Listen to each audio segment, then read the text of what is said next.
are getting these much more powerful technologies. But even more importantly, what I say a lot is that the revolution that's happening now is a revolution of human imagination. People talk about artificial general intelligence as if it's a thing, but I've summarized my response in 7 letters, which is AGI is BS. AGI is BS. Because we're not going to create machines that do everything that humans do. Humans, we've evolved for 3.8 billion years. We have so many capacities, so many amazing things that humans do. We're creating these machines that it's not artificial general human intelligence. It's just machine superintelligence. And it can overlap with us. But your question is right. How do individuals capitalize on it? Think the future is coming fast? It's already here, and Jamie Metzl is one of the sharpest guides we could have for navigating it. From decoding our DNA to reimagining humanity with AI, Jamie's work sits at the collision of science fiction and real work transformation.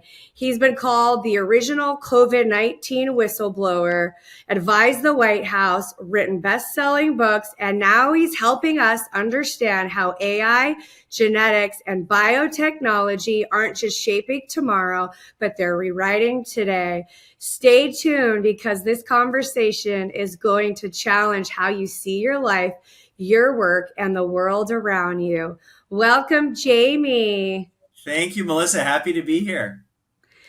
Your background is quite literally remarkable. You've worked in government, advised global organizations, written best-selling books, and even divided into science fiction into making sense. So what first drew you to exploring the intersection of technology, geopolitics, and humanity's future?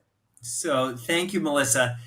So I've always been just like a ferociously curious person, which made me a real pain in the ass when I was a kid, because I realized you could just swallow up all of your classes by asking lots of questions, and your teachers had a hard time just telling you to shut up if you were asking legit questions. And then when I was in the 90s, I was working for President Clinton on the National Security Council.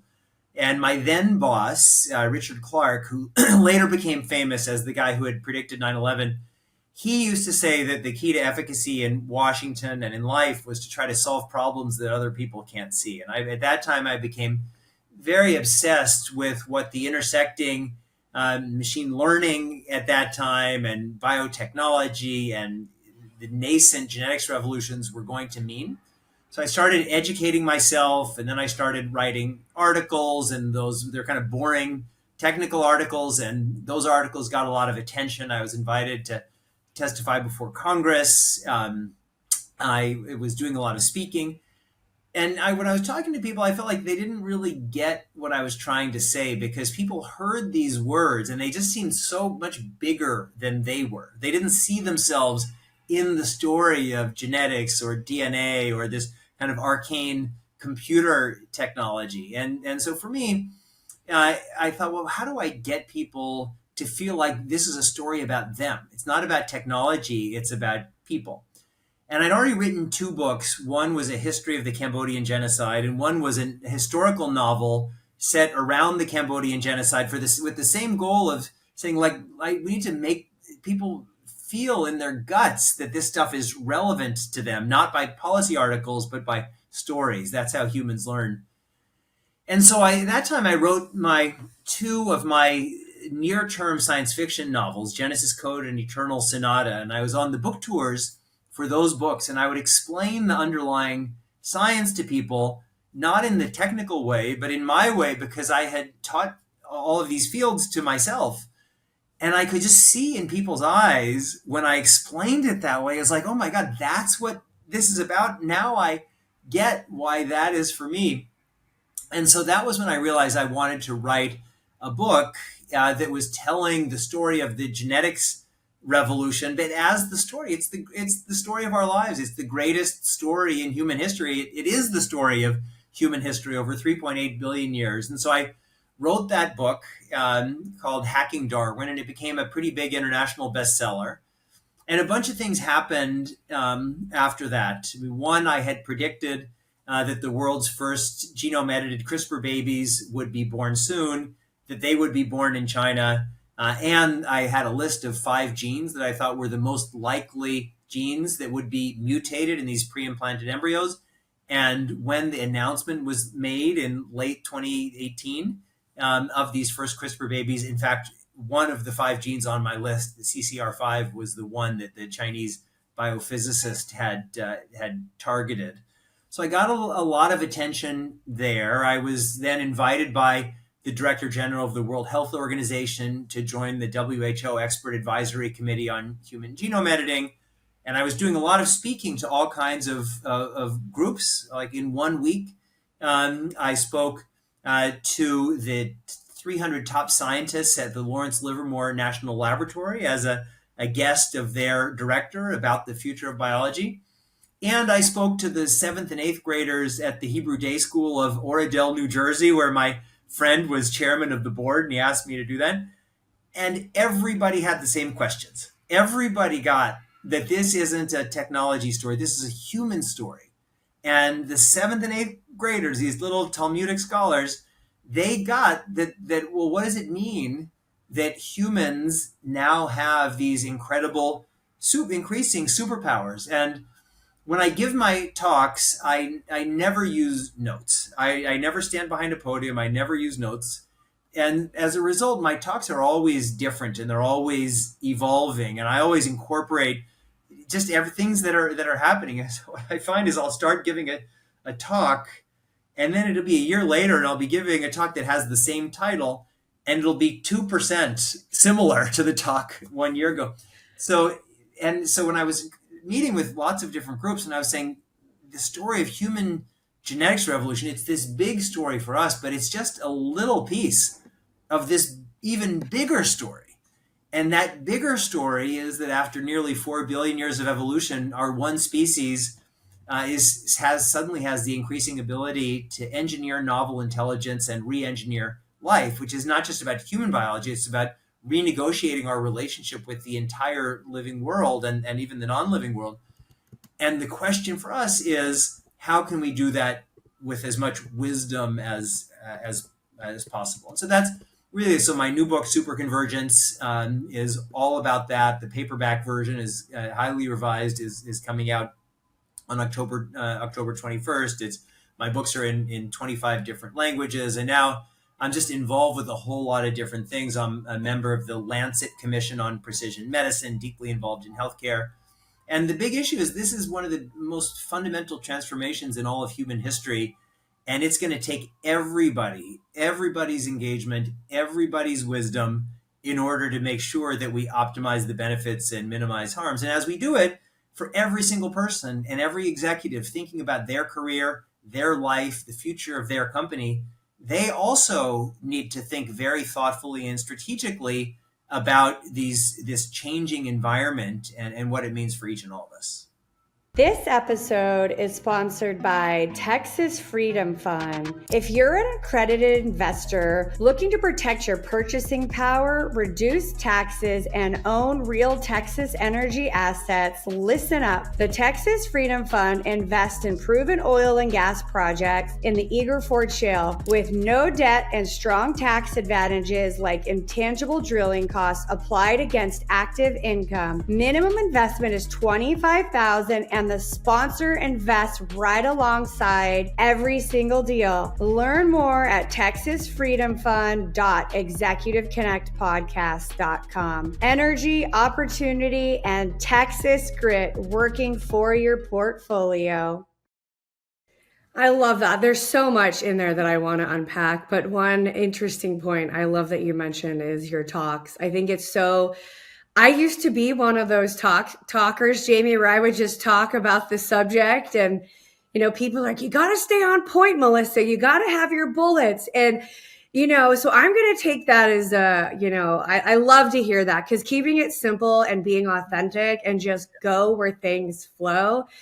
I often find those are the best speeches I give and really unpacking things in a way that are simplified to an audience, whether they understand the subject or they don't understand the subject. It really makes people lean in and want to learn in a way that could speak to everyone. Yeah, I think that's really wonderful. And people need to feel that they're part of it, that they're part of a story, that they're not just being bombarded with stuff. That there's a thing, because I just think that none of us have all of the answers. And for me, one of the honors that I have when I'm speaking to big groups, and I give a lot of keynotes at big tech conferences, is like I have so much to learn from really every person. And but if my talk is, well, I know everything and you just sit there and I'm just going to bombard you with stuff, like it's everybody is getting shortchanged. Because my whole view is, well, I spend a lot of time and energy thinking about this stuff, but it's ongoing and it's changing, and everybody is part of it, not just of processing, but everybody is. Like, a revolution doesn't happen on its own. Everybody plays a role. We live in an interconnected ecosystem, so I think that's great. And the other thing I love that you said is, and the underlying kind of theme is staying curious, asking questions, being a lifelong learner. Some of the most interesting things I've done in my life have come out of me just being curious about a subject. And, you know, your new book, Superconverge, explores Convergence, the superconvergence. Yeah, convergence. Thank you for correcting me. yeah, Explores the fusion of AI, genetics, and biotechnology, all very different, right? yes, How do you see these revolutions overlapping, and yeah. why should organizations, leaders, people pay Yeah. attention to these areas right now? Great question. It feels like they're different because all of these things have different names. Just like, if you go to your local university and you walk down the halls, oh, here's the biology department, here's the physics department, here's the chemistry department. But if you actually go to nature and you say, well, where's the physics happening and where's the biology happening in nature? That's not the way nature works. It's all connected. And the same is true for technology. We have these shorthands with different names: AI, genetics, and biotechnology. But the machine learning revolution is embedded in the AI revolution. You don't have a biotechnology revolution without machine learning. We couldn't understand the first thing about genetics without machine learning, because the complexity of genetics is so many orders of magnitude greater than the processing capacities of our unaided brains. And that's what the title means, superconvergence. It's all one thing. And because of that, because every technology weaves into every other technology, what we're seeing is an exponential change. I mean, you live in Austin, Texas, and Austin is kind of built on this idea of exponential technological change, creating whole new industries that otherwise people wouldn't and couldn't have imagined. But on a personal level, it forces us to think a little bit differently about change, because if change is happening linearly, which is what many of our ancestors felt like, your plow is kind of like your parents' plow, which is kind of like your grandparents' plow. That's not the case at all. So we are getting these much more powerful technologies. But even more importantly, what I say a lot is that the revolution that's happening now is a revolution of human imagination. People talk about artificial general intelligence as if it's a thing, but I've summarized my response in 7 letters, which is AGI is BS. AGI is BS. Because we're not going to create machines that do everything that humans do. Humans, we've evolved for 3.8 billion years. We have so many capacities, so many amazing things that humans do. But we're creating these machines that it's not artificial general human intelligence. It's just machine superintelligence. And it can overlap with us. But it's really exciting. It's creating all the opportunities that I describe in the book, whether it's healthcare or agriculture or energy, advanced materials, data storage, in pretty much every field.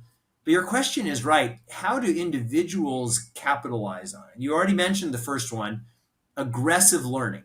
So learning, we all know about line of sight learning. They're the things that you need to know. Like, you started your podcast and you had a list of, here's all the things I need to know in order to have an effective podcast. And that's great. We need to do those things.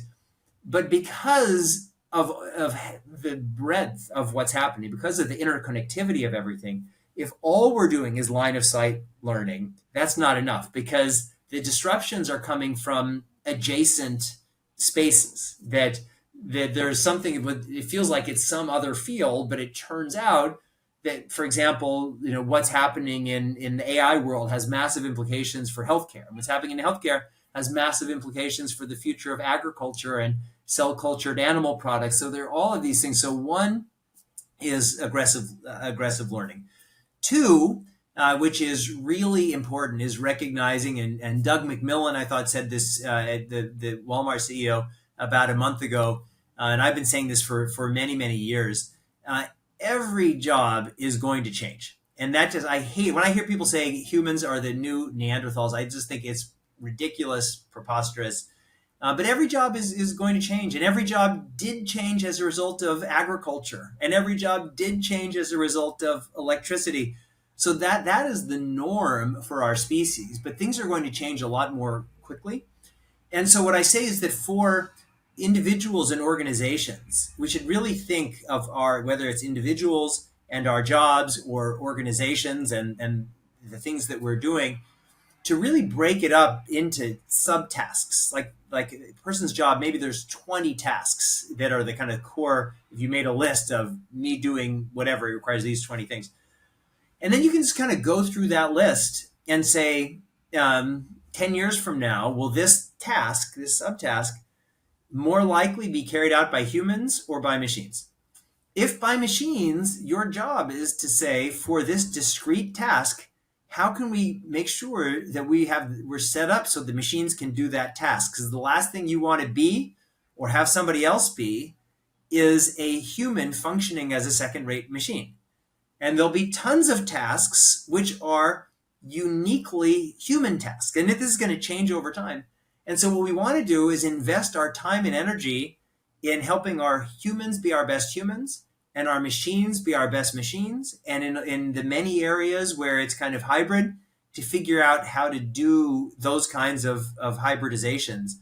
And as I go around, there are a lot of people, and I think everybody has this, where you say, this thing needs to happen in the world. And someone will say, oh, AI can do that. And what they're imagining is the magic AI button. Nothing will do more harm, and nothing will get more people killed than this idea of the magic AI button, because it's going to screw things up.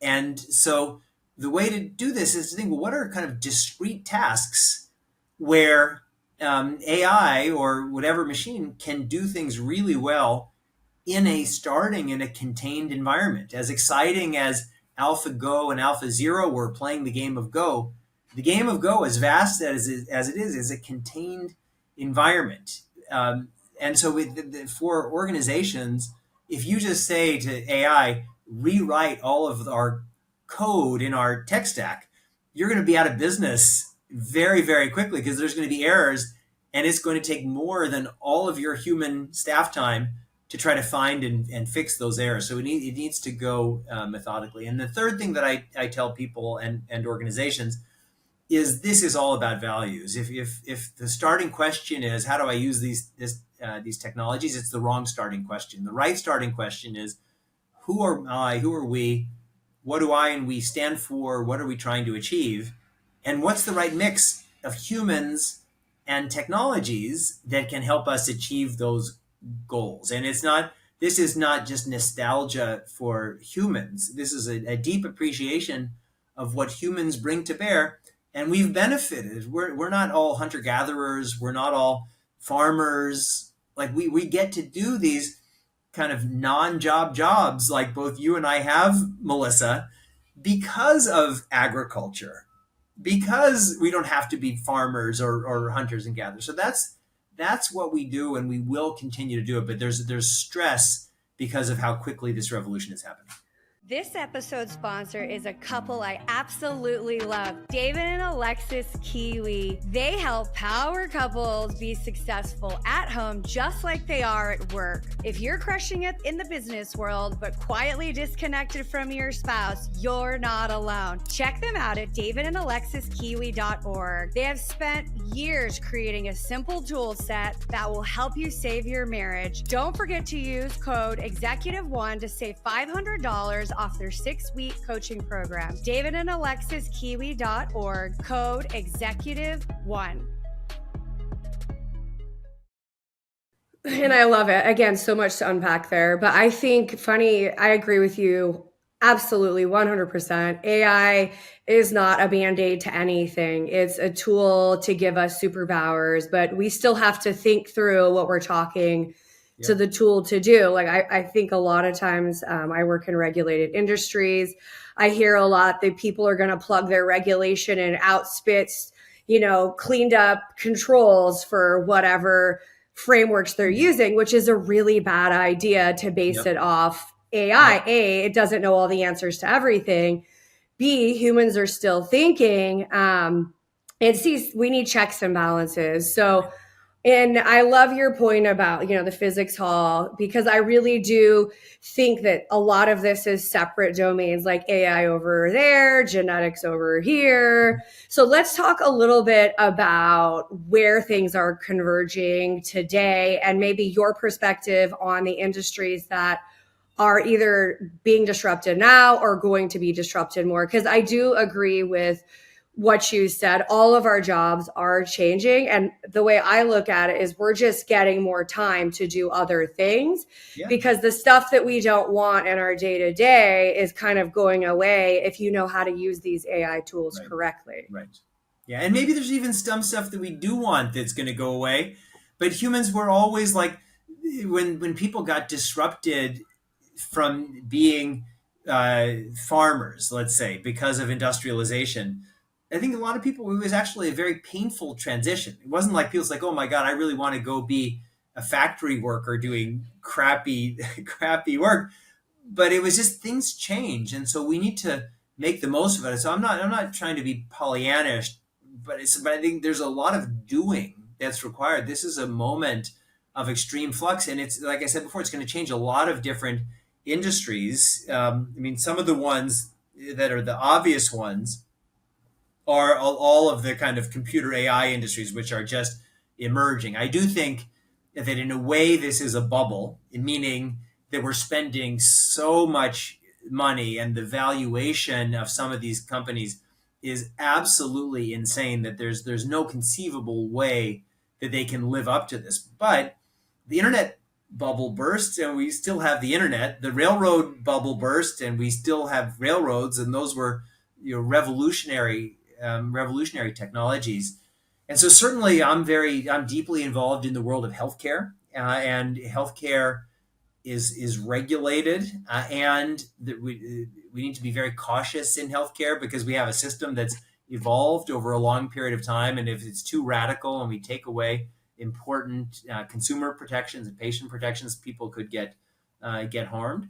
But we certainly are entering a new era of AI-assisted healthcare, where physicians acting on their own will probably at some point soon be basically committing malpractice, and AI, in many cases, acting alone will be committing malpractice.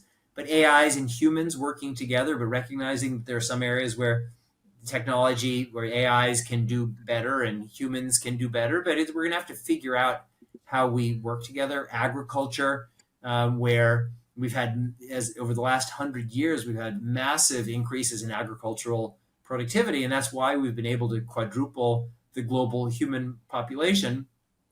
But if we go up to 10 billion humans and people are wealthier because the growth is happening in poorer parts of the world that are getting wealthier, and everyone wants to have diets like we have. You're in Austin, I'm in New York, but I'm originally from Kansas City. And actually, that was what Kansas City was. They'd have the cattle drives from Texas, and they'd go up to Kansas City, and they'd put the cattle on the trains to go to Chicago to be slaughtered. So it's like, if everybody wants to eat these things of Austin, Kansas City barbecue, or whatever their equivalent is, we're going to have to destroy every wild space in the earth. We're going to have to cut down all of our forests if our plan is to do it with agriculture like we have now. So we have to increase agricultural productivity. We have to think differently about how we get the animal products that we get. And so certainly increasing agricultural yields using advanced biotechnology must be part of our future. And I think we can think differently about how we generate the animal products that we use. I know it's controversial in Texas and Italy and a lot of other places, but I'm super excited about cell cultured animal products. If you can have milk or meat that's biologically identical to the one that comes from a dead cow, and I say with milk dead cow because average cow lives 20 years, average milking cow lives 5 years. So it's a big sacrifice on the behalf of those cows. But if we can get those products just from extracting and expanding a few stem cells from the healthiest cattle we can find, it's great for everything. It's great for the environment, for the climate, animal cruelty, pandemics, antibiotic resistance, all these kinds of things. Data storage. I mean, you're getting a lot of this in Texas because Texas actually has a really great situation with your electrical grid that allows for innovation in electricity in Texas. But we're seeing everywhere our need for these massive, massive data centers, and that need is just growing. Unlimited energy and unlimited data centers. So we're going to have to think about how to do this, generate the energy that we need, and to have a structure for computing that's just more efficient than what we have. I mean, our brains are so much more efficient in use of energy than our computers. So we already have a model for something. Our brains are much more sophisticated than our computers, and they work better, and they have lower energy. And so we're going to need to develop these kinds of new approaches, and certainly this intersection of AI, genetics, and biotech can play a really important role for that. And one of the examples is DNA data storage, where DNA is a million times denser than silicon. Unlike 30 to 50 years on magnetic tapes, it can store data reliably in the right conditions for 2 to 5 million years. So we can just think differently about things, and people, it scares some people. But on the other hand, the structure of our lives of industrialization, industrial agriculture, mass electrification, these are all relatively new things. So we change, and then we think about some recent thing as if it's been from time immemorial. So I'm optimistic, but there's going to be a very, very major disruption. Yeah, I agree. Kind of switching gears a little bit with all these breakthroughs happening so fast, leveraging AI. I think one of the big discussions I've had this week at a conference was ethics is lagging Mm. behind a bit with the use of AI and kind of how fast we're moving in the world today. I want to get your perspective on what are the biggest risks of this new era, and really how can leaders, companies balance responsibility with innovation. We can't slow the innovation, but we also have to Yeah, make sure we're being responsible with the ethics side of it. absolutely. So the opportunities are incredible, but the risks are also really high, and we're seeing. I mean, certainly in the work that I've done, I was deeply. You mentioned in your intro, I was deeply involved in the issue of COVID origins, which I think most likely came from a lab accident in China. But that was a manifestation. I think the most likely thing was that they had a secret program to develop a pan coronavirus vaccine, and there was an accident, and there was all these young people, and they didn't realize right away what had happened. And I'm involved with that. Certainly on there's a lot of these p doomers who are everywhere talking about the risk of runaway AI. And while I'm optimistic about AI, and I don't think that AIs are going to destroy the world anytime soon, I absolutely think that we need to build these technologies responsibly. And because we have these arms race scenarios, like what's happening in Ukraine with the drone wars, but also we have all these competitions between the United States and China, or between different companies within those two countries and elsewhere. There's every pressure to charge forward, and I'm all for innovation. But if we only charge forward and we don't think about governance and responsibility at every step, if the idea is let's race forward without any consideration of values and ethics, and then when we get to the point, like 2 minutes before, the risk has become so great that now it's 100% clear, that's when we're going to do the ethics and accountability. That is guaranteed to fail. And so for me, what I believe is that the issues of governance, not just government regulation, but governance, what happens at every level, and ethics and values need to be woven in to the process at every step. That doesn't mean slower. For certain healthcare applications, actually faster is the thing that's going to save more lives. But that doesn't mean it's like driving a car. If you say, well, I want to get to where I'm going faster, and I'm just going to drive the entire route with my foot 100% on the pedal, it may feel in the beginning that you're going to get there. You may be scratching the itch in you of that urgency, but you're going to crash. And so that's this balance, and it requires everybody to play a role, because companies on their own, I mean, we saw it with this open source debate when Meta was kind of an also ran in their AI. And so they did followed the strategy of what Google did when they were and also ran on with the phones. And so, Android, they said, all right, we're going to release our Llama as open source. I mean, it was the exact same strategy. And so you get why companies would say, well, we don't want to go bankrupt. We don't want to lose our whole company. We're going to do whatever it takes. And that's why there has to be a role for governments and at every level. But I just think that it's very dangerous for people to say, well, there's no role for government's governance or accountability, and just let the companies or the research labs do whatever they want, because if and when the bad things happen, everybody pays the price. So we're all stakeholders in this.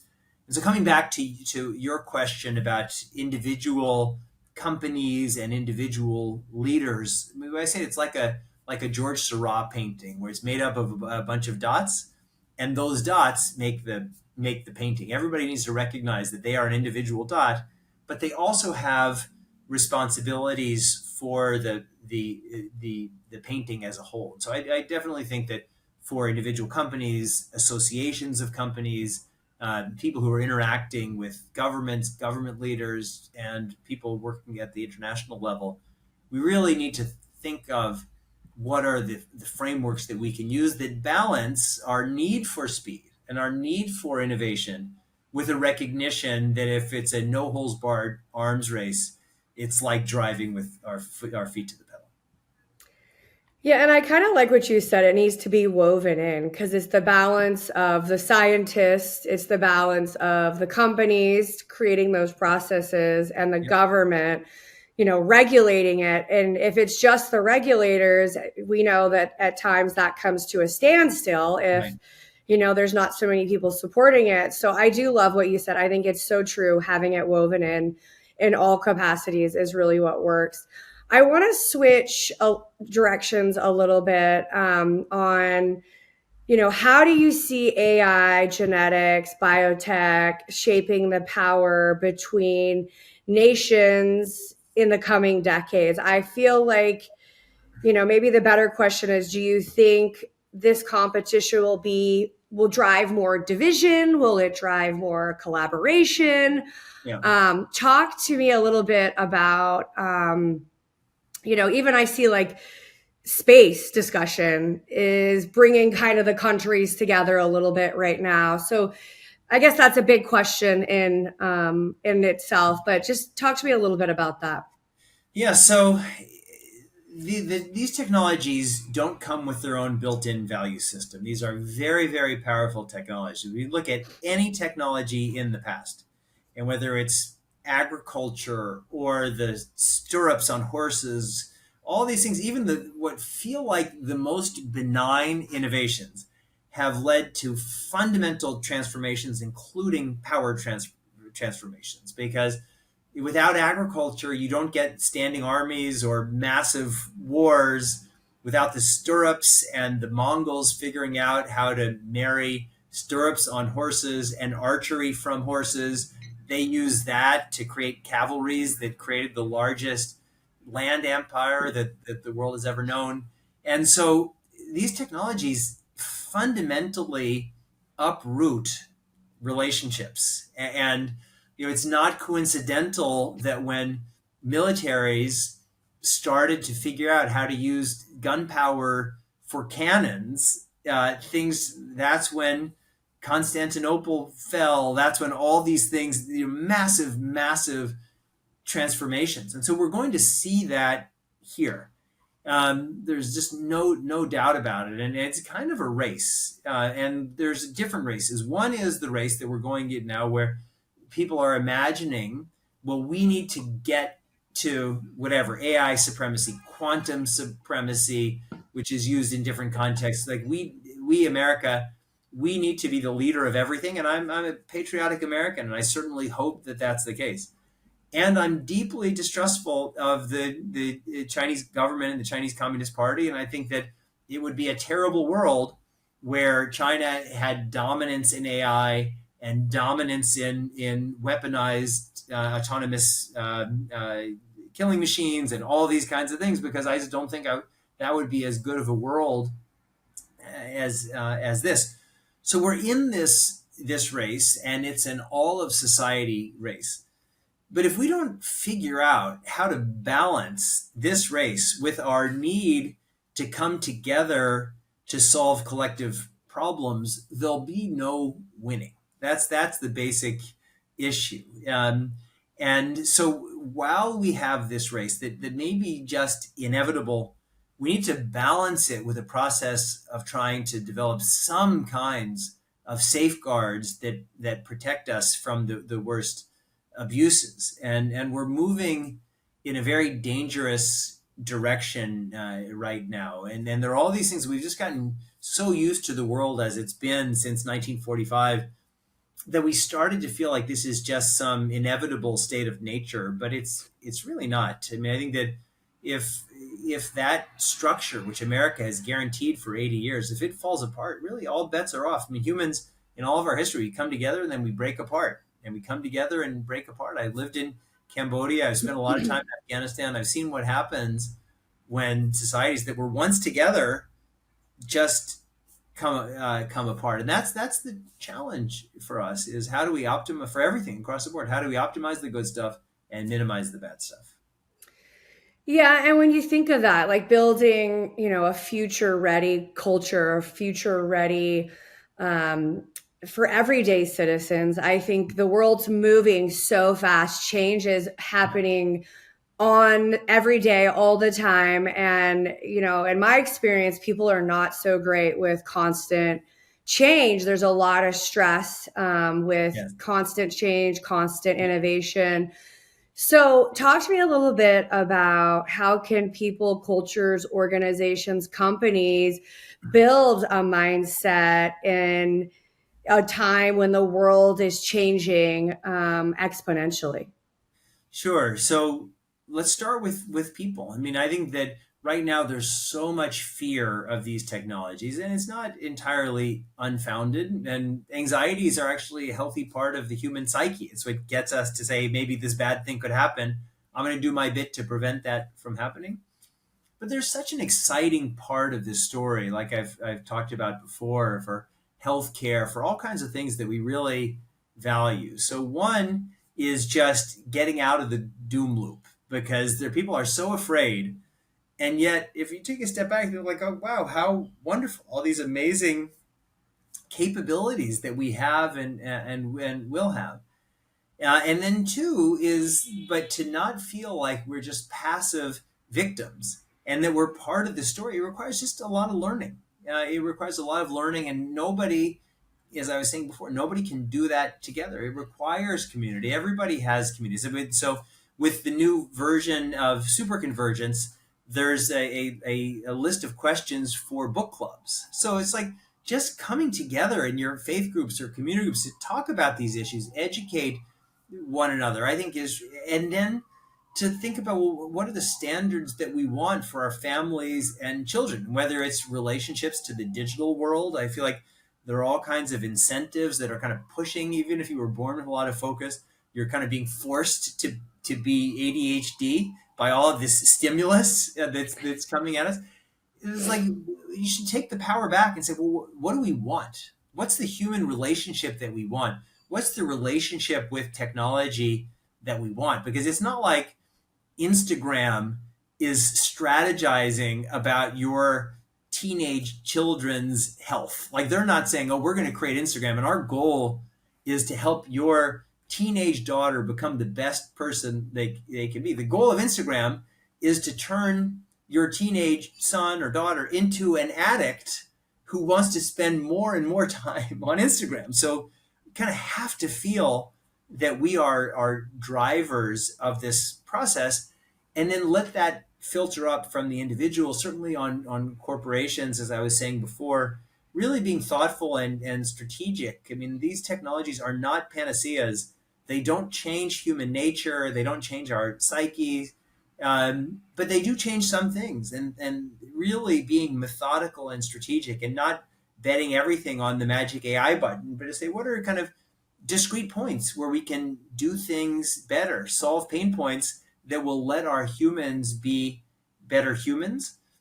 And then I mean, you're in Texas where there's a long tradition of smaller government and even of distrust of government. But I was saying before, I've lived in societies where the government isn't functioning, and you do not want to be in those kinds of places. I mean, it's just very, very hard. I mean, we in America, our situation is so good. We can't see it. We can't recognize how lucky we are to have it, and how much of a sacred responsibility that we have, both to the past generations who built it and to the future generations who might inherit it, to have responsible governance systems really at all levels. So this is like my big message is humans at the center of everything and mutual responsibility.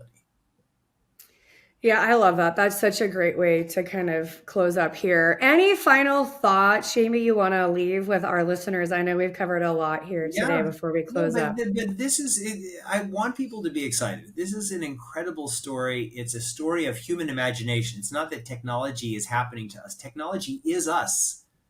And it's this wonderful story that really everybody can and should benefit from. And so everyone should just experiment.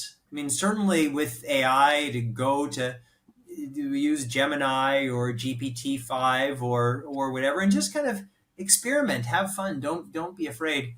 But just to also recognize that these human systems that we live in are variable. They're constantly changing. And so the question is, how do we apply our best values in these changing environments? We don't need a new set of values. We have these wonderful values that we've developed for thousands and thousands of years.